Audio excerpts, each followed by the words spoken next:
고린도전서 15장. 부활. 친구 여러분, 여러분과 함께 마지막으로 메시지를 점검해 보겠습니다. 이 메시지는 내가 선포하고 여러분이 자기 것으로 삼은 것입니다. 여러분은 이 메시지 위에 서 있고 이 메시지로 인해 여러분의 삶은 구원을 받았습니다. 나는 여러분의 믿음이 일시적인 것이 아니라 진실한 것이며 여러분이 영원토록 이 믿음 안에 있으면서 이 믿음을 굳게 붙잡으리라고 생각합니다. 내가 가장 먼저 한 일은 내 앞에 아주 강력하게 제시된 다음 사실을 여러분 앞에 제시하는 것이었습니다. 성경에 기록된 대로 메시아께서 우리 죄를 위해 죽으시고 무덤에 묻히시고 사흘째 되는 날에 다시 살아나셔서 베드로에게 생생히 나타나시고 가장 가까운 제자들에게 나타나셨습니다. 그 후에 그분께서는 한 번에 500명이 넘는 제자들에게 나타나셨는데 그들 가운데 몇 사람은 세상을 떠났지만 대부분은 지금도 우리 곁에 살아 있습니다. 또한 그분께서 자기를 대변하도록 세우신 야고보와 나머지 사도들에게 나타나셨습니다. 그러고는 마지막으로 나에게도 생생히 나타나셨습니다. 내가 맨 나중에 된 것은 합당한 일이었습니다. 여러분도 알다시피 나는 사도들의 반열에 포함될 자격이 없는 사람입니다. 내가 하나님의 교회를 없애버리는 일에 혈안이 되어 젊은 시절 대부분을 허비했기 때문입니다. 그러나 하나님께서는 너무나 은혜로우시고 한없이 너그러우셨습니다. 그래서 오늘의 내가 있게 된 것입니다. 나는 그분의 은혜를 헛되게 하지 않을 것입니다. 내가 다른 어느 누구보다 더 많은 일을 하려고 애쓰지 않았습니까? 그렇다고 해도 내가 한 일은 그리 대단한 것이 아니었습니다. 하나님께서 내게 할 일을 주시고 감당할 힘도 주셨기에 내가 할 수 있었던 것입니다. 그러므로 여러분이 내게서 메시지를 들었든 다른 사람들에게 들었든 간에 그것은 같은 메시지입니다. 나나 그들이나 하나님의 진리를 전했고 여러분은 여러분의 삶을 맡겼습니다. 이제 나는 여러분에게 의미심장하면서도 어려운 질문을 던지려고 합니다. 여러분은 우리가 선포한 사실, 그리스도께서 죽은 자들 가운데 다시 살아나셨다는 사실을 믿어서 신자가 된 것인데 사람들이 부활 같은 것은 없다고 말하도록 내버려 두다니 어찌된 일입니까? 부활이 없다면 그리스도께서 살아나는 일도 없었을 것입니다. 그리스도의 부활이 없다면 우리가 여러분에게 전한 모든 것은 교묘한 속임수가 되고 여러분이 목숨을 걸고 붙잡은 모든 것도 교묘한 속임수가 되고 말 것입니다. 뿐만 아니라 부활이 없다면 우리는 하나님에 대해 뻔뻔한 거짓말을 늘어놓는 죄를 범한 셈이 되고 하나님께서 그리스도를 다시 살리셨다고 증언한 우리의 진술도 순전히 거짓말이 되고 말 것입니다. 죽은 자들이 다시 살아나는 일이 없다면 그리스도께서 다시 살아나는 일도 없었을 것입니다. 그분은 실제로 죽으셨기 때문입니다. 그리고 그리스도께서 다시 살아나지 않으셨다면 여러분은 지금도 예전처럼 어둠 속에서 길을 잃고 헤매고 있을 것입니다. 그것은 그리스도와 부활을 신뢰하며 죽은 이들에게 훨씬 불행한 일이 되었을 것입니다. 그들은 이미 무덤 속에 누워있으니 말입니다. 우리가 그리스도에게서 얻은 것이 이 땅에서 잠시 사는 동안 누리는 작은 감동이 전부라면 우리야말로 정말 가엾은 사람들일 것입니다. 그러나 진실은 이렇습니다. 그리스도께서 다시 살아나셔서 장차 무덤을 떠날 수많은 사람들의 첫 유산이 되신 것입니다. 이것과 관련해 적절한 예를 들어 보겠습니다. 처음에 죽음이 한 사람을 통해서 왔고 부활도 한 사람을 통해서 왔습니다. 아담 안에서 모든 사람이 죽은 것 같이 그리스도 안에서 모든 사람이 살아납니다. 그러나 우리는 순서를 기다려야 합니다. 그리스도가 먼저이고 그 다음은 그리스도께서 다시 오시는 때에 그분과 함께하는 사람들입니다. 그리스도께서 다시 오시는 때는 장중한 완성의 때일 테인데 그때가 되면 그리스도께서 반대 세력을 부서뜨리고 그의 나라를 하나님 아버지께 넘겨드릴 것입니다. 그분께서는 마지막 원수가 쓰러질 때까지 멈추지 않으실 것입니다. 그 마지막 원수는 다름 아닌 죽음입니다. 시편 기자는 하나님께서 그들 모두를 낮추시고 하나님께서 그들 모두를 짓밟으셨다고 말했습니다. 하나님께서 그들 모두를 짓밟으셨다고 말할 때 모든 것을 짓밟으신 분께서 동시에 짓밟힐 수 없다는 것은 자명한 이치입니다. 하나님께서 마침내 만물과 모든 이들을 다스리실 때 그 아들도 모든 이들의 자리로 내려가 그들과 함께 있어서 하나님의 통치가 미치지 않은 곳이 없음을 증명해 보이실 것입니다. 완벽한 결말이 아닐 수 없습니다. 사람들이 죽은 자들을 위해 세례를 받는 이유가 무엇이라고 생각합니까? 죽은 자들의 부활이 없고 하나님의 능력이 무덤 입구에서 그치고 만다면 그분께서 무덤을 깨끗이 정리하시고 모든 이들을 끌어올려서 일어서게 하실 것을 암시하는 행위를 우리가 무엇 때문에 계속한다는 말입니까? 내가 이토록 위험한 일에 목숨을 거는 이유가 무엇이겠습니까? 나는 살면서 하루도 빠짐없이 죽음과 직면합니다. 여러분은 내가 부활하신 메시아 예수께서 보증해 주신 여러분의 부활과 나의 부활에 대해 확신도 없이 이 일을 하고 있다고 생각합니까? 여러분은 내가 에베소에서 나의 최후가 되지 않기를 바라면서 사나운 짐승들과 싸울 때 그것이 단지 영웅처럼 행동하려고 한 것에 불과하다고 생각합니까? 결코 그렇지 않습니다. 내가 행하고 말하는 것, 내가 사는 방식을 뒷받침하는 것은 부활, 언제나 부활입니다. 부활이 없다면 우리는 내일이면 죽을 테니 먹고 마시자 할 것입니다. 그리고 그것이 전부일 것입니다. 그러나 속지 마십시오. 부활을 반대하는 잡담에 물들지 마십시오. 나쁜 친구가 좋은 행실을 망칩니다. 똑바로 생각하십시오. 깨어나 거룩한 삶을 사십시오. 더 이상 부활의 사실에 대해 오락가락하지 마십시오. 지금 같은 시대에 하나님을 알지 못하는 것은 여러분이 불의 사치가 아닙니다. 이러한 일을 오래도록 방치하다니 여러분은 창피하지도 않습니까? 어떤 회의론자는 꼭 이런 질문을 던집니다. 부활이 어떻게 일어나는지 보여주시오. 도표로 보여주고 그림으로 보여주시오. 도대체 부활한 몸은 어떻게 생겼습니까? 자세히 살펴보면 이 질문이 얼마나 어리석은지 알 수 있습니다. 이런 일은 도표로 나타낼 수 없습니다. 우리는 이와 유사한 경험을 정원 일에서 찾아볼 수 있습니다. 죽은 것 같은 씨를 심었는데 이는 식물이 무성하게 자랍니다. 눈으로 볼 때 씨앗과 식물은 비슷한 점이 없습니다. 여러분은 토마토 씨를 보고 토마토가 어떻게 생겼을지 헤아릴 수 없습니다. 우리가 흙 속에 심은 것과 거기서 움튼 것은 똑같아 보이지 않습니다. 우리가 땅에 묻는 죽은 몸과 그 몸에서 비롯되는 부활한 몸도 전혀 다른 모습일 것입니다. 몸의 종류도 놀랄 만큼 다양하다는 것에 주목해 보십시오. 씨앗의 종류가 여러 가지이듯이 몸의 종류도 여러 가지입니다. 사람의 몸도 있고 동물의 몸도 있고 새의 몸도 있고 물고기의 몸도 있습니다. 저마다 독특한 형태의 몸을 가지고 있습니다. 땅에 있는 다양한 몸뿐만 아니라 하늘에 있는 해와 달, 별, 들과 같은 다양한 천체들도 그 아름다움과 밝기가 각기 다르고 다양합니다. 그것을 보는 것만으로도 부활의 영광이 얼마나 다양한지 어렴풋하게나마 알 수 있습니다. 우리는 부활 이전의 씨를 보고 있을 따름입니다. 그러니 부활이라는 식물이 어떤 모습일지 누가 상상할 수 있겠습니까? 죽은 것 같은 씨를 심었는데 살아있는 식물을 거둡니다. 이 이미지는 기껏해야 밑그림 정도에 불과하지만 부활한 몸의 비밀에 접근하는 데 도움이 될 것입니다. 다만 다시 살아나면 영원히 살아나 영원히 살게 된다는 것을 마음에 새겨야 합니다. 죽어서 묻힌 몸은 아름답지 않지만 다시 살아난 몸은 영광스럽습니다. 약한 것을 심었는데 강한 것이 싹틉니다. 뿌린 씨는 자연의 것인데 거기서 자란 것은 자연 너머의 것입니다. 씨도 같은 씨이고 몸도 같은 몸이지만 그것이 육체로 죽어 묻힐 때와 영원한 영의 생명으로 다시 태어날 때 그 차이는 실로 엄청납니다. 성경에서 이 순서를 따라가 보겠습니다. 첫 번째 아담은 생명을 얻었고 마지막 아담은 생명을 주는 영이 되었습니다. 육체의 생명이 먼저 오고 영적인 생명은 그 다음에 옵니다. 기초는 흙으로부터 단단히 빚어졌지만 최종 완성은 하늘로부터 옵니다. 첫 번째 사람이 흙에서 난 이래로 사람들은 땅속에 속한 사람이 되었습니다. 두 번째 사람은 하늘에서 났고 사람들은 이제 하늘에 속한 사람이 될 수 있습니다.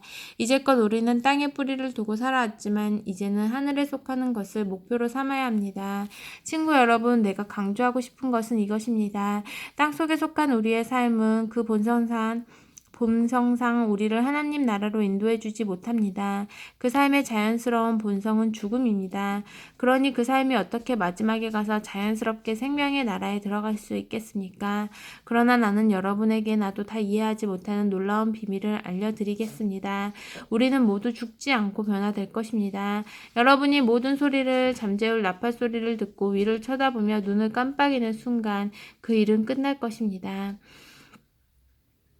나팔 신호가 하늘로부터 울리면 죽은 자들이 무덤을 박차고 일어나서 죽음의 힘이 미치지 못하는 곳, 다시는 죽을 일이 없는 곳에 이르게 될 것입니다. 그와 동시에 우리도 그들과 똑같은 방식으로 모두 변화될 것입니다. 부활 계획표에는 다음과 같은 일이 일어나도록 되어 있습니다.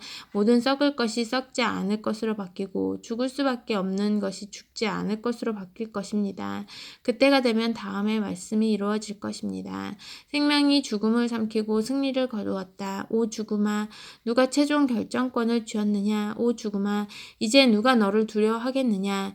죄가 죽음을 두려운 존재로 만들었고 율법의 재책이 죄에게 권세와 파괴력을 주었습니다. 그러나 생명이신 분의 단 한 번의 승리로 그 세 가지 죄와 죄책과 죽음이 모두 사라지게 되었습니다. 이 모두가 우리 주 예수 그리스도의 선물입니다. 그러니 하나님께 감사드리십시오. 사랑하는 친구 여러분, 우리를 위해 이루어진 이 모든 일을 기억하고 굳게 서서 흔들리지 마십시오. 주저하지 마십시오.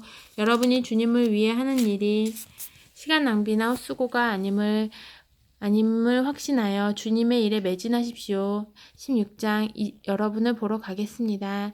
여러분이 가난한 그리스도인들을 위해 모으고 있는 구제 헌금과 관련해서 나는 갈라디아에 있는 여러 교회에 내린 것과 똑같은 지시를 여러분에게도 내립니다. 여러분 각자 일요일마다 헌금하고 그것을 잘 보관하십시오. 할 수 있는 한 후하게 하십시오. 그러면 내가 그리로 갈 때 여러분은 모든 준비를 마쳐서 내가 따로 부탁하지 않아도 될 것입니다. 내가 가면 여러분이 대표로 세운 사람들에게 편지를 써주어 권한을 부여하고 그들을 예루살렘으로 보내어 여러분의 선물을 전하도록 하겠습니다. 내가 함께 가는 것이 최선이라고 생각하면 기꺼운 마음으로 그들과 함께 가겠습니다. 나는 그리스 북부 지역을 거쳐 여러분에게 갈 작정입니다.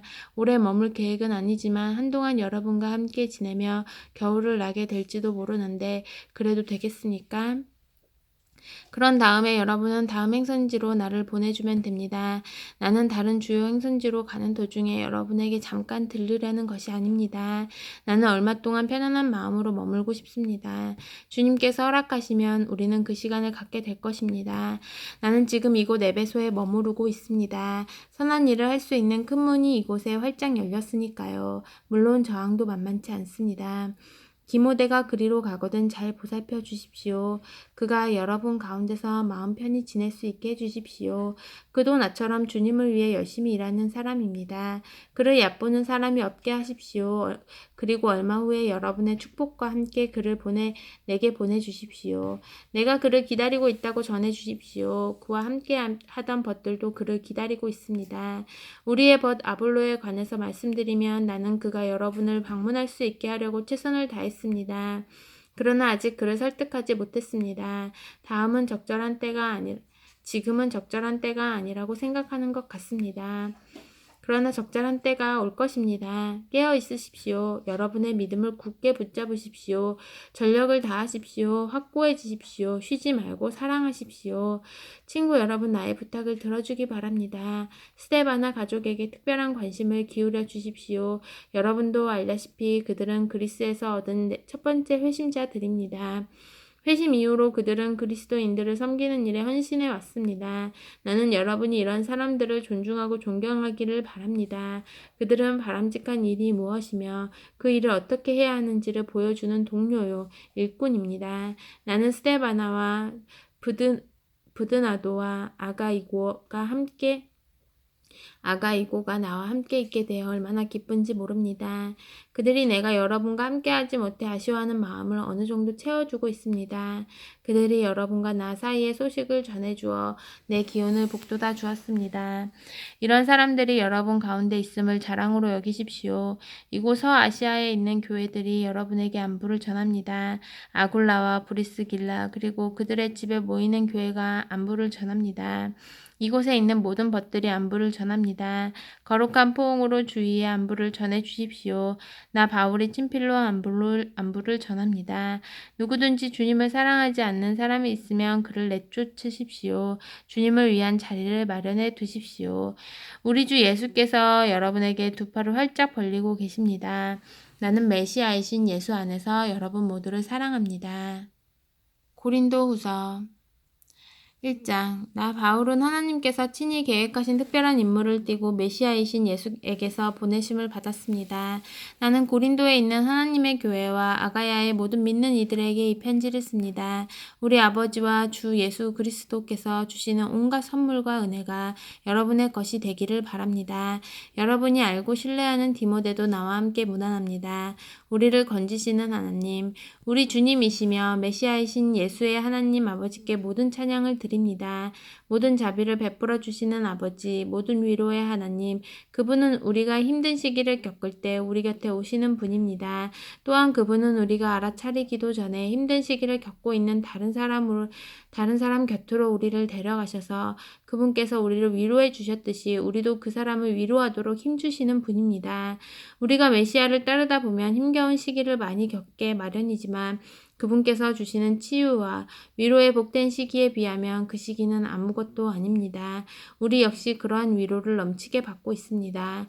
우리가 예수를 위해 고난을 겪는 것은 여러분의 치유와 구원을 위한 것입니다. 우리가 잘 대접받고 도움의 손길과 격려의 말을 받는 것도 여러분의 유익을 위한 것입니다. 그것은 여러분을 격려하여 움츠러들지 않고 앞만 보고 나아가도록 하려는 것입니다. 여러분의 힘든 시기는 우리의 힘든 시기이기도 합니다.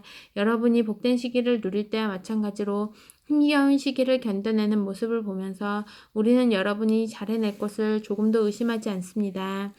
친구 여러분, 아시아에서 우리에게 이 모든 일이 닥쳤을 때 얼마나 힘겨운 시기였는지 여러분이 알아주면 좋겠습니다. 그 시기는 우리가 헤쳐나가리라고 생각지도 못할 만큼 극심했습니다. 그 시기가 계속되는 동안 우리는 사형수가 된 것 같았고 모든 것이 끝난 줄 알았습니다. 그러나 나중에 한 일이지만 그 일은 무엇보다도 좋은 결과를 가져다 주었습니다. 왜냐하면 우리는 우리 자신의 힘이나 지식에 의지해 거기에서 벗어나려고 하지 않고 하나님을 전적으로 신뢰할 수밖에 없었기 때문입니다.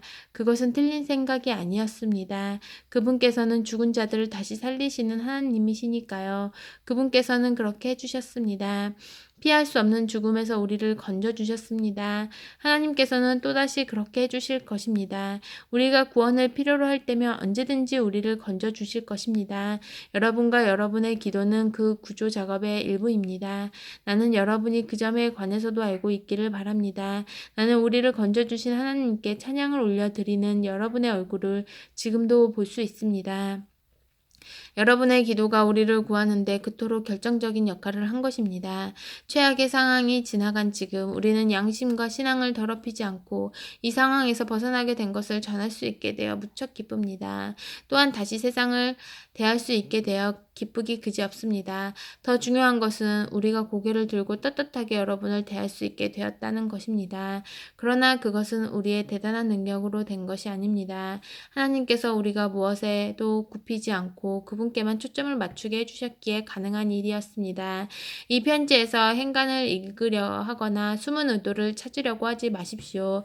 우리는 여러분이 이미 세세한 부분을 본 것 같이 전체 그림도 알아보기를 바라면서 이해하기 쉽고 꾸밈 없는 진리를 쓰고 있습니다. 우리 주 예수 앞에 함께 서게 될 때 여러분이 우리의 자랑거리이듯이 우리도 여러분의 자랑거리가 되기를 바랍니다. 처음에 나는 여러분의 환대를 확신했기에 여러분을 2차례 방문하기로 계획했습니다. 마케도니아로 가는 도중에 여러분에게 들렸다가 돌아오는 길에 다시 들를 작정이었습니다. 그러면 나는 여러분의 환송을 받고 유대로 떠나갈 수 있었을 테니까요. 원래 계획은 그랬습니다. 그러나 일이 계획대로 되지 않았습니다. 그래서 여러분은 내가 약속을 쉽게 뒤집는다고 생각하며 비난하는 것입니까? 여러분은 내가 한 입으로 두 말을 하면서 어떨 때는 쉽게 이해하고 다른 때는 쉽게 아니요 한다고 생각하십니까? 그렇다면 여러분이 틀린 것입니다. 하나님께서 자신의 말씀에 신실하듯이 나도 나의 말에 신실하려고 애쓰는 사람입니다. 우리가 여러분에게 전한 말씀은 경솔하게 이해하고 말했다가 가차없이 아니요 하고 취소할 수 있는 말이 아닙니다. 어찌 그럴 수 있겠습니까? 실라와 디모데가 내게 여러분에게 하나님의 아들을 선포했을 때 여러분은 그것을 이해해도 되고 아니어도 되는 일관성 없는 모호한 것으로 이해했습니까? 우리가 선포한 것은 순수하고 확고한 이해가 아니었습니까? 무엇이든지 하나님께서 약속하신 것에는 예수의 이해가 찍혀 있습니다.